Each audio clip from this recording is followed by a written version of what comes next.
Good morning students. We will be starting P block elements today. So in P block elements,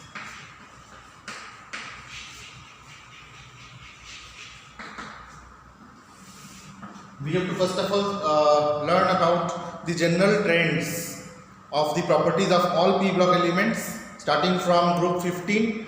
Although the P block starts from group 13, but from group 15 onwards we have to study in the syllabus of class 12. So the elements of group 15, 16, 17 and 18 we have to study, and the preparation and properties of a few elements compound in this chapter we have to study. So today we will be studying what are P block elements and what are its general characteristics, general properties. So whenever property comes into discussion, we discuss about its physical property and chemical property. In physical property we talk about its melting point, boiling point, all that, shape, size, structure, and in chemical properties we discuss about its reaction with oxygen, hydrogen, halogen, water, metals, all that. So we will see the P block elements, what are P block elements, and what are its general trends of its properties.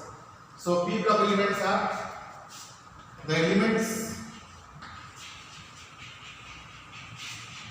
the atoms of which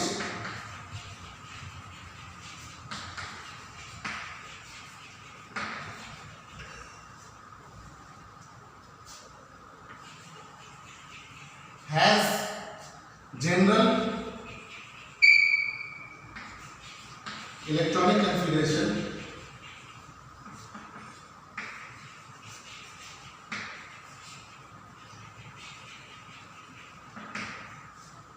in the form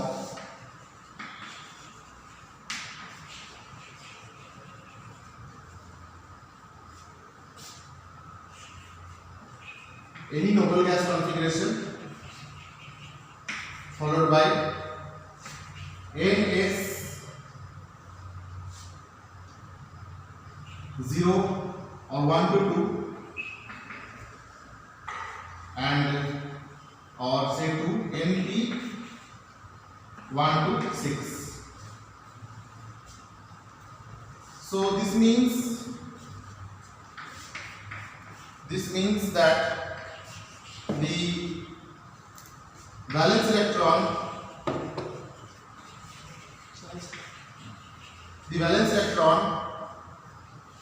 enters into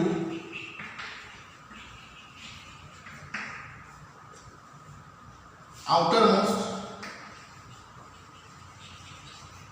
P orbital.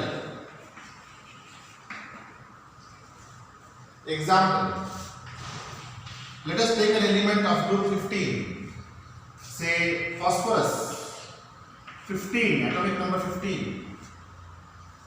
A smaller element in the same group could have been nitrogen. I have taken phosphorus so that the electronic configuration will be longer. It will be 1s2, 2s2, 2p6, 3s2, and this is 10 already,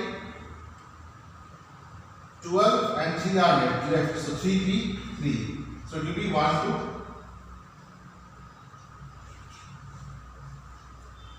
6. So see, between 1 to 6, 3 also lies. Between 1 to 6, 3 also lies, and NS2 will always be there. This was what I was saying, that up to this point it was just like noble gas. Atomic number 10 will be of neon, followed by 3s2, 3p3. Now how do we write its box diagram? This box diagram is drawn as Px, Py and Pz are the atomic orbitals. These are 3px, 3py and 3pz. This is 3s, 1, 2 and 3. It also has a d orbital bracket 1, 2, 3, 4 and 5. It also has a d orbital bracket. So its property varies little bit differently from that of nitrogen. Generally, a question is asked: nitrogen and phosphorus both belongs to group 15, but phosphorus can form PCl5, but nitrogen cannot form NCl5. Why? Now if you can compare the electronic configuration of nitrogen 7, it is 1s2, 2s2 and 2p3. It does not have d orbital,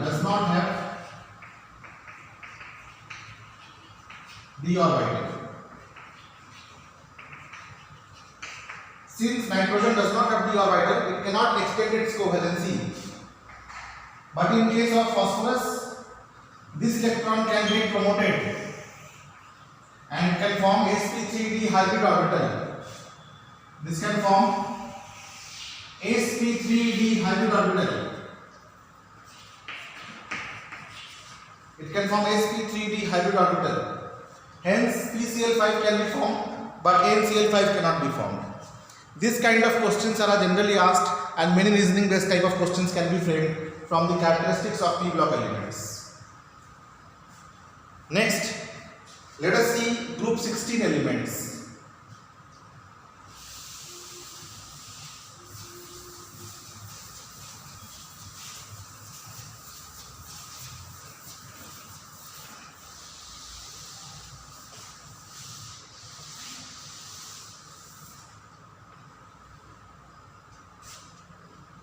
Group 16, in group 15, the elements which are there are nitrogen, phosphorus, arsenic, antimony, bismuth.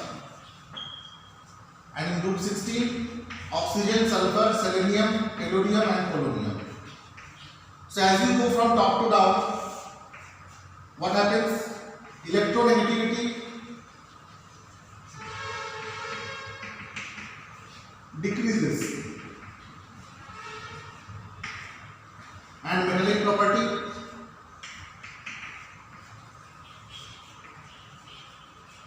increases.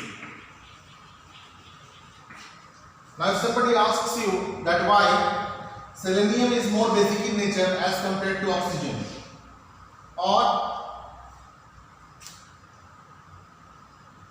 why polonium is metallic whereas oxygen is gaseous in nature, why oxygen can exist as O2 and O3, but sulfur exists as S2 rarely, but mostly as S6 and S8. So reason of all these things will be there with the concept of variation of the periodic properties from top to down in the periodic table and from left to right in the periodic table. From top to bottom, atomic radius increases. As the atomic radius will increase, the distance between the atoms will increase. As a result, they will not be able to form pi bond. So what they will form? They will form covalent bond with the nearby atoms, and hence they will form crown shaped or chair shaped compounds. S2 is formed, but it is very rare due to the repulsion of electron pairs and weak pi bond due to long distance. It breaks and forms bond with the adjacent atoms. As a result, this kind of compound is formed by sulfur. 1 sulfur, 2 sulfur, 3 sulfur, 4 sulfur, 5 sulfur, 6 sulfur, 7 sulfur and 8 sulfur, S8. Similarly, 1 sulfur, 2 sulfur, 3 sulfur, 4 sulfur, 5 sulfur and 6 sulfur. This is S6. Whereas O3, double bond and one coordinate bond in this.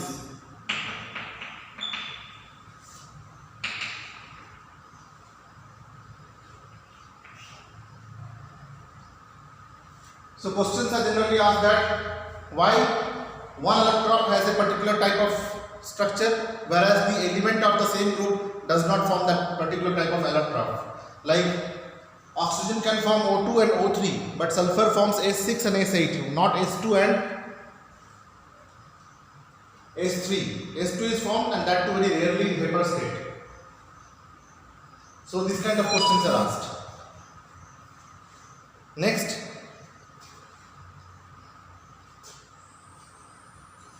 another type of question which can be framed is oxygen reacts with hydrogen to form H2O and it is liquid, but sulfur reacts with hydrogen to form H2S, but it is gaseous at room temperature. This is liquid at room temperature, this is gaseous at room temperature. Why? The reason of that will lie with the electronegativity. Electronegativity of oxygen is more than electronegativity of sulfur. As a result, the strength of hydrogen bonding, strength of intermolecular hydrogen bonding is more in case of H2O, whereas hydrogen bonding does exist in case of H2S also, but the strength is lesser. As a result, H2S exists as gas, whereas H2O exists as liquid. Let us see the electronic configuration of oxygen again. 1s2, 2s2, 2p6,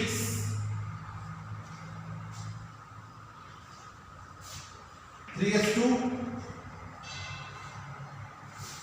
This will be 2p4. So its box diagram will be 1s2, 2s2 and 2p4. 1, 2, 3 and 4. So it has got two electrons in the outermost orbit which can form bond with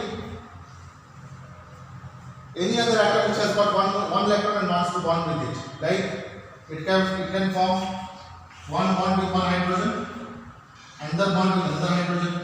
So it can form H2O. This will be bond pair and this will be the lone pair. Lone pair and lone pair. So we always write down the lone pair of the valence shell, not of the core shell. Similarly, the structure of H2S will be like this.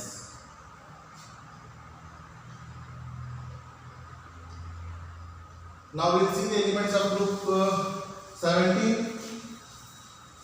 Group 17 elements are also called as halogens. Group 17 elements are also called as halogens because they form salts with the metals. Group 17.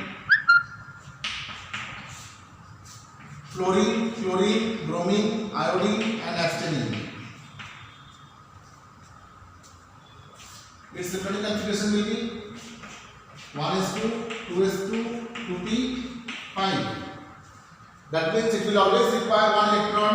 It will require one electron to become F minus and it will become stable. Its configuration will become 1s2, 2s2, 2p6, just like neon. So these elements are monovalent. They prefer to take one electron and form halide, like fluoride, bromide, iodide and so on. These are called as halides because they form salt. If you treat it with sodium, it will form sodium salt. If you treat it with chlorine, it will form chlorine salt and so on.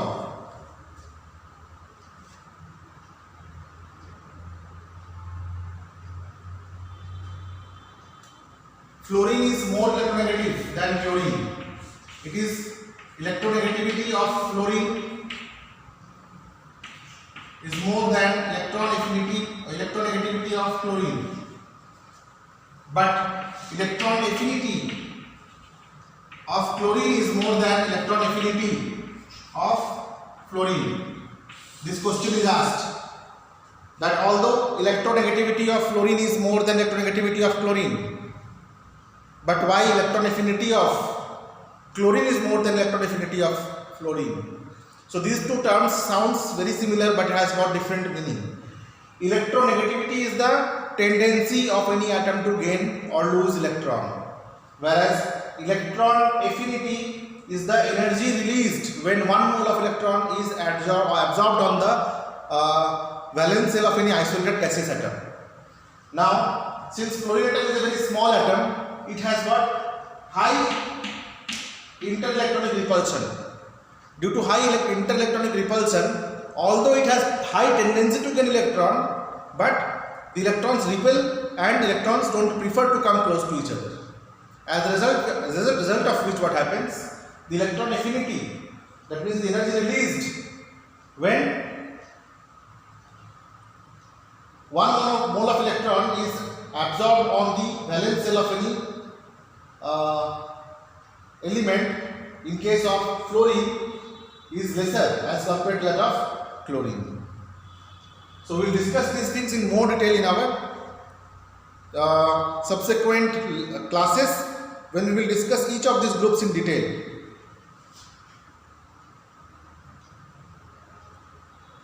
Next is, they form interhalogen compounds. Since they are monovalent and their electronic configuration is such that, say, 17, 1s2, 2s2, 2p6, 3s2,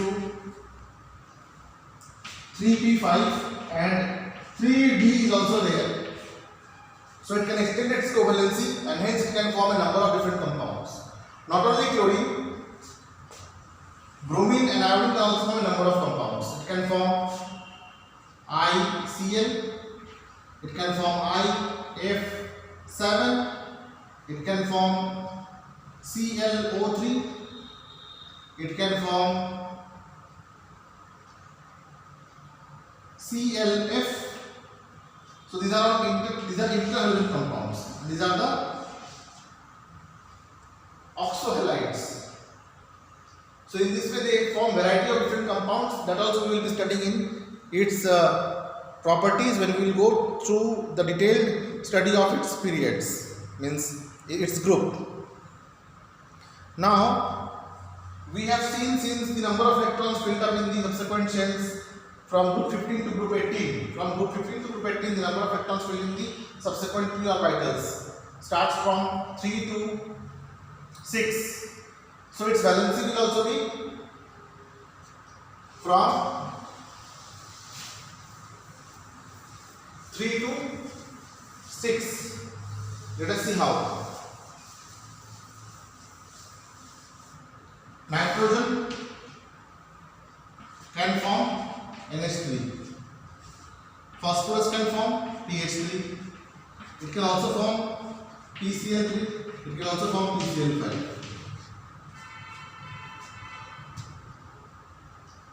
So it has a valency of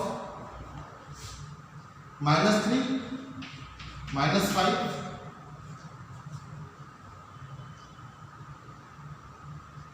since this is minus, since this is plus, this is minus, and since this is plus, this will be plus or +3. So group 15 elements can be trivalent or pentavalent also. Like this is +3, this will be -3. This is -3, this will be +3. This is -5, this will be +5. So this, in this way, its valency varies depending upon with which kind of atom it is bonded to. Now if somebody asks you to form the compounds with the p block elements, then what kind of compounds can it form? Let us see. We will take one representative element of group 15.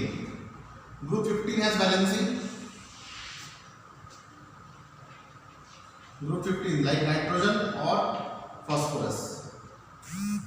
Let it be both equal to be R. So with oxygen it can form R2O5, RO3, R2O3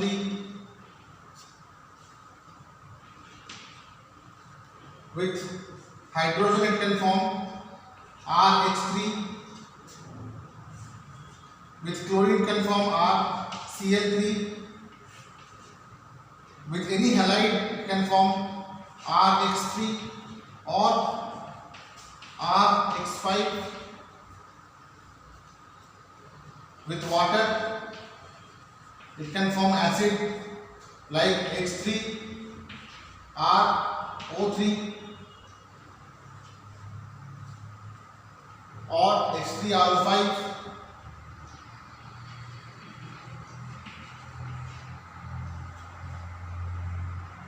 like P,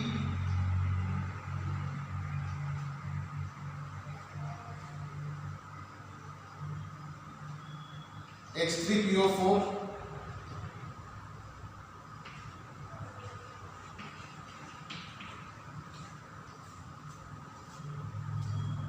like if I take nitrogen, it can form HNO3. So in this way we can write down its chemical properties also. So in this way the properties are studied in case of the P block elements. Most of these atoms exist in polyatomic form, like nitrogen exists as N2, phosphorus exists as P4, oxygen exists as O2, O3, sulfur exists as S2, S6, S8. So they are generally polyatomic and they are very low boiling point. Their boiling point is also very low. Their boiling point is low because they are highly electronegative and they have got high inter-electronic repulsion. So as they want to be away from each other. So no sooner they get heat, they start moving away from each other. Hence their boiling point, their melting point, they are very low. That's it. We will be discussing more about group 15 elements. That means the preparation of the compounds of elements like preparation of dinitrogen and the properties of dinitrogen we will see in our next class.